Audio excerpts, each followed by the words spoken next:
The Omaha World's Fair. The far-reaching success of the Chicago World's Fair in 1893 inspired community leaders in Omaha, Nebraska to hold their own version of that historic event, the Trans-Mississippi and International Exposition. The Expo, spread across 184 acres at the northern edge of Omaha, near the Missouri River, from June 1st to October 31st, 1898.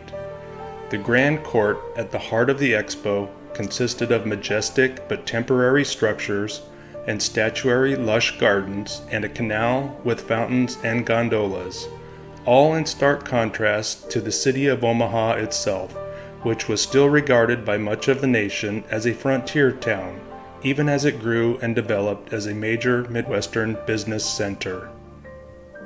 Though much smaller in scale and attendance than other World's Fairs of the period, such as the St. Louis World's Fair, which followed in 1904, the event captured the imagination of the region, received national attention in magazines such as Harper's Weekly, Harper's Bazaar, and Century Illustrated, and attracted 2 million visitors.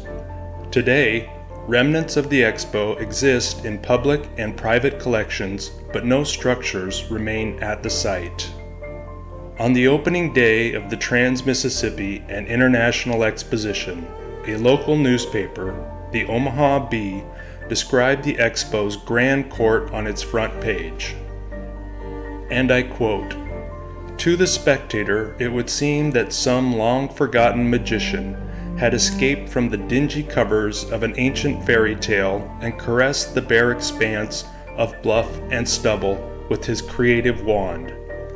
At the potent touch, palaces of fine art and industry appeared as though fashioned from some low-hanging cloud, their soaring domes and pinnacles resplent in the June sunshine, and their wide stretches of court and promenade gorgeous with the bloom and fragrance of oriental gardens. Even nature is outdone by the persistent force and virility of the hustling West.